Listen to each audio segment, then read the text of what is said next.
بسم اللہ الرحمن الرحیم۔ ناظرین، پانی میں نمک شامل کر کے چہرہ دھونے سے چند دنوں کے اندر چہرے کے فالتو بال ختم ہو سکتے ہیں۔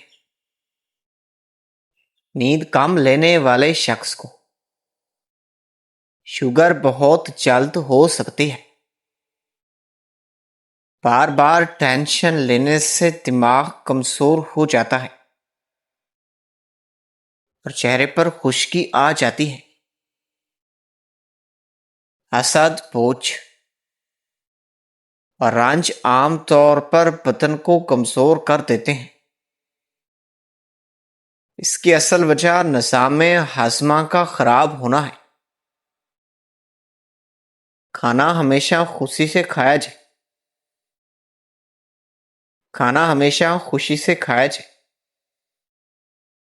تو یہ بہت جلد ہضم ہو جاتا ہے۔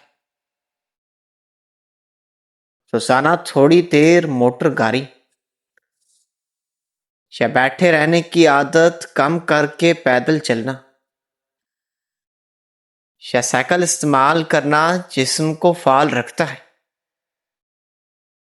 کیونکہ مسلسل بیٹھنا سستی پیدا کرتا ہے۔ یہ دل کی صحت کو بہتر بناتا ہے۔ حرکت زندگی کو مضبوط بنا دیتی ہے۔ یہ سادہ تبدیلی بڑا فائدہ دیتی ہے۔ سائیکل چلانا نہ صرف ورزش ہے بلکہ یہ ذہنی دباؤ کو بھی کم کرتا ہے، کیونکہ کھلی ہوا دماغ کو تازگی دیتی ہے۔ یہ جسم میں خون کی روانی کو بہتر بناتا ہے۔ مستقل مزاجی سے توانائی بڑھتی ہے۔ یہ قدرتی ورزش ہے۔ روزانہ صبح ہلکی رفتار سے چلنا جسم کے جوڑوں کو متحرک کرتا ہے، کیونکہ یہ سختی کو کم کرتا ہے۔ یہ عمر کے ساتھ آنے والی سستی کو بھی کم کرتا ہے۔ جسم نرم اور فعال رہتا ہے۔ سادہ عادت مفید ہے۔ زیادہ دیر تک بیٹھ کر کام کرنے کے بعد چند منٹ کھڑے ہو کر حرکت کرنا کمر کے درد کو کم کر دیتا ہے، کیونکہ جسم کو وقفہ چاہیے ہوتا ہے۔ یہ خون کی روانی کو بہتر بناتا ہے۔ یہ عادت بہت ضروری ہے۔ ناظرین، چھوٹے چھوٹے وقفے بڑا فائدہ دیتے ہیں۔ سائیکل یا پیدل چلنے کے دوران قدرتی ماحول دیکھنا ذہنی سکون دیتا ہے،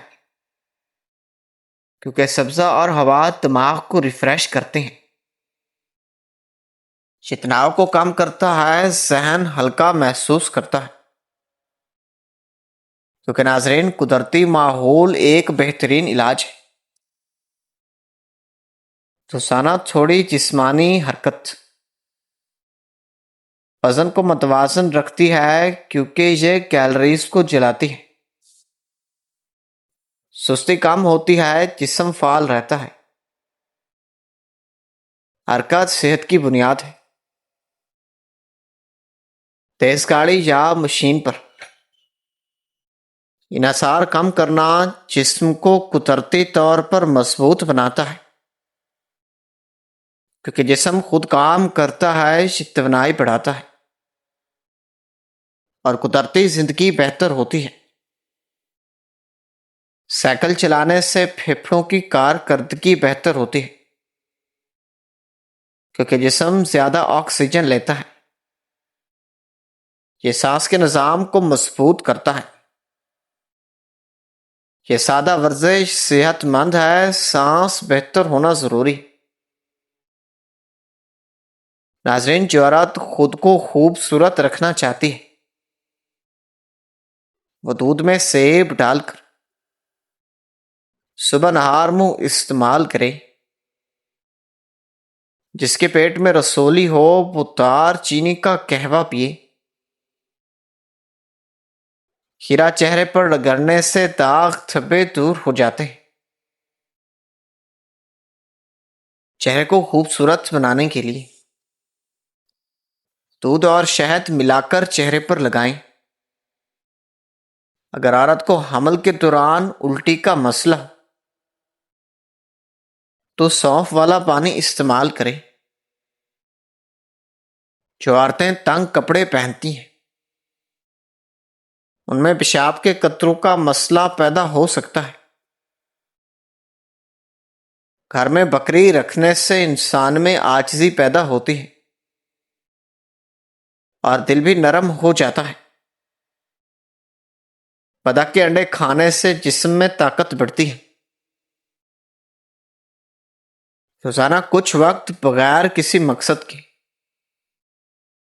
آہستہ چلنا ذہن کو پرسکون کرتا ہے، کیونکہ یہ سوچ کو صاف کرتا ہے، ذہنی دباؤ کو کم کرتا ہے۔ سادگی میں سکون ہے، یہ عادت فائدہ دیتی ہے۔ مسلسل بیٹھنے کی عادت کو توڑنا جسمانی تھکن کو کم کرتا ہے، کیونکہ حرکت خون کو متحرک رکھتی ہے، یہ توانائی کو بحال کرتی ہے۔ چھوٹے چھوٹے وقفے نہایت ضروری ہوتے ہیں۔ ناظرین، ایک شخص سفر میں تھا، اس کے پاس سواری نہیں تھی۔ اس نے تھکر کے باوجود پیدل چلنے کا فیصلہ کیا اور راستے میں ایک مسافر کی مدد بھی کی۔ اس کے اخلاص کو دیکھ کر لوگوں نے اس کی مدد کی۔ اس سے معلوم ہوتا ہے کہ محنت اور نیت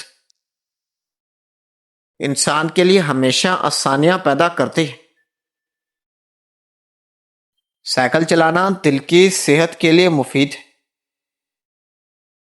کیونکہ یہ خون کی روانی کو بہتر بناتا ہے، جسم کو طاقت دیتا ہے۔ سادہ ورزش بہت بہتر ہوتی ہے۔ پیدل چلنا ہاضمے کو بہتر بناتا ہے، کیونکہ یہ معدے کو متحرک کر دیتا ہے۔ کھانے کے بعد چلنا خاص طور پر فائدہ مند ہے اور یہ عادت بہت ضروری ہے۔ روزانہ تھوڑی دیر دھوپ میں چلنا جسم کو وٹامن ڈی فراہم کر دیتا ہے، کیونکہ قدرتی روشنی فائدہ دیتی ہے، یہ ہڈیوں کو مضبوط بناتا ہے۔ زیادہ دیر تک گاڑی میں بیٹھنے کے بجائے وقفہ لینا جسم کو سستی سے بچاتا ہے، کیونکہ حرکت ضروری ہے، یہ عادت صحت کو بہتر بناتی ہے۔ ناظرین، حضرت ابو ہریرہ بیان کرتے ہیں کہ رسول اللہ صلی اللہ علیہ وآلہ وسلم نے فرمایا، صدقہ دینے سے مال کم نہیں ہوتا، درگزر کرنے اور معاف کرنے سے اللہ بندے کی عزت میں اضافہ فرماتا ہے، اور جو شخص اللہ کے لیے عاجزی اختیار کرتا ہے اللہ اسے بلند مقام عطا فرماتا ہے۔ حضرت سعد بن ابی وقاص کے ہمسائے میں ایک نصرانی بیمار پڑ گیا، کوئی بھی اس کی خبر نہیں لیتا تھا۔ حضرت سعد نے خود اس کے گھر جا کر اس کی خدمت کی، دوائی لائے، کھانا پکایا اور اسے کھلایا، اس کے کپڑے دھوئے۔ جب وہ نصرانی صحت یاب ہوا تو اس نے کہا، تم مسلمانوں نے مجھے حیران کر دیا، میں نے سوچا تم صرف اپنوں کی مدد کرتے ہو۔ حضرت سعد نے فرمایا، ہمارا نبی صلی اللہ علیہ وآلہ وسلم نے ہمیں سکھایا ہے کہ پڑوسی خواہ وہ مسلمان ہو یا غیر مسلم، اس کے حقوق ہوتے ہیں۔ یہ سن کر اس نے کلمہ پڑھ لیا۔ ناظرین، سائیکل چلانے سے ٹانگوں کے پٹھے مضبوط ہوتے ہیں، کیونکہ یہ مسلسل حرکت کرتے ہیں۔ کہ جسمانی طاقت بڑھاتا ہے، مستقل مزاجی ضروری ہے۔ کھلی ہوا میں چلنا دماغ کو بہتر سوچنے میں مدد دیتا ہے، کیونکہ کھلی ہوا میں زیادہ آکسیجن ملتی ہے۔ یہ ذہنی کارکردگی بڑھاتا ہے، قدرت فائدہ دیتی ہے۔ روزانہ چند منٹ جسم کو حرکت دینا ان کے بہاؤ کو بہتر بناتا ہے، کیونکہ اس سے رکاوٹیں کم ہوتی ہیں، یہ صحت کے لیے ضروری ہے۔ حضرت ابو ہریرہ کا نام ہی اہل البلی کے معنی میں رکھا گیا تھا، کیونکہ حضرت ابو ہریرہ بلیوں سے بہت محبت کرتے تھے۔ ایک دن انہوں نے دیکھا ایک بلی کا بچہ بھوک سے چیخ رہا ہے۔ انہوں نے اپنا دودھ کا پیالہ اس بچے کے آگے رکھ دیا۔ لوگوں نے کہا یہ جانور ہے، اس سے اتنی محبت کی کیا ضرورت؟ حضرت ابو ہریرہ نے جواب دیا کہ میں نے رسول اللہ صلی اللہ علیہ وآلہ وسلم کو فرماتے سنا ہے کہ اللہ کے ہاں سب سے زیادہ محبوب وہ شخص ہے جو اللہ کی مخلوق پر سب سے زیادہ مہربان ہو۔ یہ سن کر سب خاموش ہو گئے۔ چلنے کی عادت جوڑوں کی سختی کو کم کرتی ہے، کیونکہ حرکت لچک پیدا کرتی ہے، یہ عمر کے اثرات کو کم کرتی ہے۔ زیادہ دیر بیٹھنا جسم کو کمزور کرتا ہے، اس لیے وقفے وقفے سے چلنا ضروری ہے۔ یہ عادت زندگی کو متحرک رکھتی ہے۔ سائیکل یا پیدل سفر دماغی سکون دیتا ہے، کیونکہ یہ تناؤ کو کم کرتا ہے، یہ قدرتی علاج ہے۔ حضرت انس بن مالک کے پاس ایک دن 3 مسافر آئے۔ وہ بہت بھوکے تھے۔ ان کے گھر میں صرف 3 روٹیاں تھیں جو ان کے بچوں کے لیے تھی۔ انہوں نے اپنے بچوں کو صرف 1 روٹی دی کر باقی 2 روٹیاں مسافروں کو کھلا دی۔ بچے تھوڑی سی روٹی کھا کر سو گئے۔ رات کو حضرت انس نے خواب میں دیکھا کہ انہیں جنت میں داخل کیا جا رہا ہے۔ صبح جب وہ اٹھے تو ان کے چہرے پر نور تھا۔ انہوں نے فرمایا ایک مسافر کی بھوک مٹانے کا ثواب یہ ہے کہ تمہارے تمام گناہ ختم کر دیے جائیں گے۔ محترم ناظرین، امید کرتا ہوں یہ ویڈیو آپ کو بہت پسند آئی ہوگی۔ مزید اچھی ویڈیو دیکھنے کے لیے چینل کو سبسکرائب کرنا مت بھولیے گا۔